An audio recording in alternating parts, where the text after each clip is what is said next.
নমস্কার বন্ধুরা, গোপালে হেসেলে আপনাদের সবাইকে স্বাগত। আজকে আমি আবারও একটা রবি ঠাকুরের অত্যন্ত প্রিয় রেসিপি আপনাদের সাথে শেয়ার করছি, যেটার নাম হলো লাউয়ের মালাইকারি।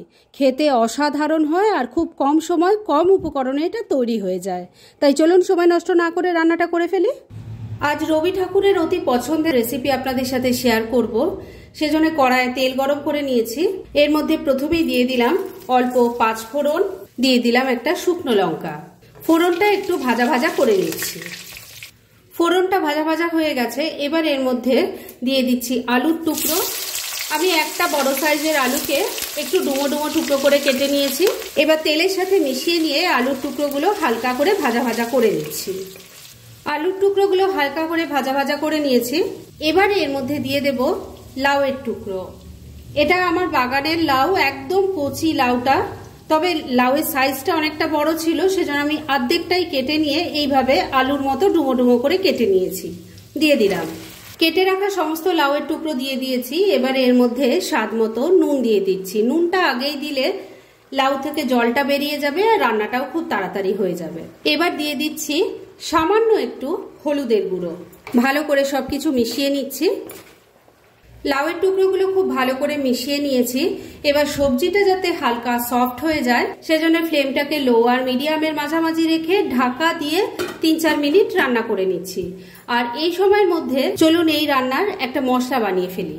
এই মশলাটা তৈরি করার জন্য আমি প্লেটের মধ্যে নিয়েছি 1 চামচ গোটা ধনে, 1 চামচ গোটা জিরে, 2 টুকরো আদা আছে আর 2টো কাঁচা লঙ্কা আছে। এই সব কিছু মিলিয়ে আমি অল্প জল দিয়ে বেটে একটা মিহি পেস্ট তৈরি করে নিচ্ছি। মিনিট 3 রান্নাটা করে নিয়েছি। এবার ঢাকা তুললাম। লাউ থেকে অনেকটা জল বেরিয়েছে আর লাউটাও কিন্তু কিছুটা মজে এসেছে। এবার এর মধ্যে দিয়ে দেব তৈরি করে রাখা মশলার পেস্ট, মানে আদা, গোটা জিরে, গোটা ধনে আর কাঁচা লঙ্কার পেস্ট দিয়ে দিলাম। সবকিছুর সাথে খুব ভালো করে মিশিয়ে নিচ্ছি। বন্ধুরা, আপনারা আমার রেসিপি দেখার সাথে সাথে আমার ফেসবুক পেজ গোপালের হেসেল, তাতেও ভিজিট করতে পারেন। ডেসক্রিপশন বক্সে লিংক দেওয়া আছে। মশলাটা সবজির সাথে খুব ভালো করে মিশিয়ে নিয়েছি। এবার এটা যাতে আরো ভালো করে কষানো হয় আর সবজিটাও যাতে আরো ভালো সফট হয়ে যায়, সেজন্য আবারও ঢাকা দিয়ে 3-4 মিনিট রান্না করে নিচ্ছি। তবে বন্ধুরা, রান্না কিন্তু এখনো শেষ হয়নি, একটু ধৈর্য ধরে শেষ অবধি তাই ভিডিওটা দেখুন। মিনিট 4 আবারও রান্নাটা করে নিয়েছি। এবার ঢাকা তুললাম। লাউ থেকে দেখুন অনেকখানি জল বেরিয়েছে। একটু নাড়াচাড়া করে নিচ্ছি। লাউটা এখন অনেকটা সফটও হয়ে গেছে। এবার এর মধ্যে যাবে নারকেলের দুধ। এই রান্নায় কিন্তু নারকেলের দুধটাই মাস্ট, মানে এইরকমই লেখা ছিল। তাই এখানে যদি লিকুইড দুধ না দেন তাহলেই ভালো হয়। নারকেলের দুধটা কিভাবে বার করবেন যারা জানেন না, আমি তাদেরকে বলে দিচ্ছি, মানে যারা নতুন ঘরনি। প্রথমে নারকেলটা ছোট ছোট টুকরো করে কেটে নেবেন। পেছনের স্কিনটা, যে ব্রাউন কালারের স্কিনটা থাকে, সেটা কিন্তু বাদ দিয়ে দেবেন। আর তারপর সেটা মিক্সিতে বেটে নেবেন। বাটার পর সেটা জল দিয়ে ভালো করে ছেঁকে নিলেই কিন্তু এইরকম দুধ বেরিয়ে যাবে। আর এটা দিয়ে রান্না করলে দারুণ টেস্টি হয়। আর যেহেতু এটা মালাইকারি, তাই নারকেলের দুধটাই লাগবে।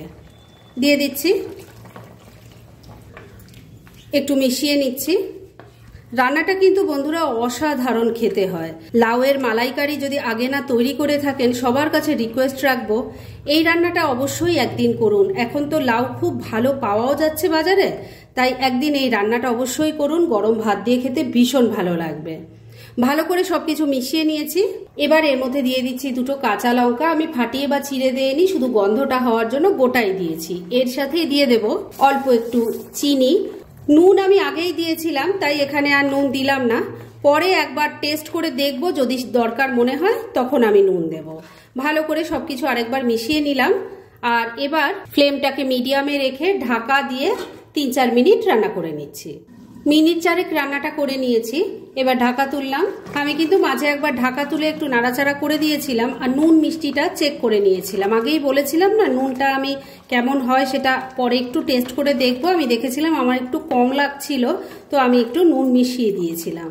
যাই হোক, রান্না কিন্তু মোটামুটি রেডি। এবার শুধু শেষ পর্যায়ে এর মধ্যে পড়বে অল্প একটু ঘি। ভালো করে মিশিয়ে নিচ্ছি। ঘিটা ভালো করে মিশিয়ে নিয়ে মিনিট 2 আবারও রান্নাটা করে নিলাম। এবার রান্না একদম রেডি। গ্যাসটা বন্ধ করে দিলাম। এবার ঢাকা দিয়ে মিনিট 2 জন্য স্ট্যান্ডিং টাইমে রেখে দিচ্ছি আর তারপর সার্ভ করে দেখাচ্ছি। ফ্রেন্ডস, আমার আজকের এই দুর্দান্ত স্বাদের রবি ঠাকুরের অতি প্রিয় লাউয়ের মালাইকারির রেসিপি একদম রেডি হয়ে গেছে এবং আমি সার্ভ করে দিয়েছি। ভীষণ ইজি রেসিপিটা, খুব কম সময় কম উপকরণে এটা তৈরি হয়ে যায় আর খেতে কিন্তু অসাধারণ হয়। তাই দেরি না করে পারলে এটা আজই একবার ট্রাই করে ফেলুন আর তারপর কেমন লাগলো সেটা প্লিজ কমেন্ট করে জানাবেন। এরকম ধরনের অনেক ভালো ভালো নিরামিষ রান্নার রেসিপি আপনারা গোপালের হেসেল সার্চ করলেই পেয়ে যাবেন, যার মধ্যে থেকে কিছু কিছু আমি সাজেস্টেড বক্সেও দিয়ে দেব, সেখান থেকেও আপনারা দেখে নিতে পারেন। তাই গোপালের হেসেল অবশ্যই ভিজিট করুন। আর আপনারা কেমন ধরনের রেসিপি চাইছেন সেটাও কিন্তু আমাকে জানাতে পারেন, আমি চেষ্টা করব সেই সব রেসিপিগুলো আপনাদের সাথে শেয়ার করার। আর আমার আজকের এই রেসিপি যদি আপনাদের ভালো লাগে আর ইউজফুল বলে মনে হয়, তাহলে যারা এখনও আমার চ্যানেলটাকে সাবস্ক্রাইব করেননি তারা প্লিজ প্লিজ সাবস্ক্রাইব করুন। তাহলে আজকের মতো এখানেই শেষ করছি, পরদিন আবার এরকমই কোনো ভালো রেসিপি নিয়ে চলে আসব। আপনারা সবাই খুব ভালো থাকুন, সুস্থ থাকুন।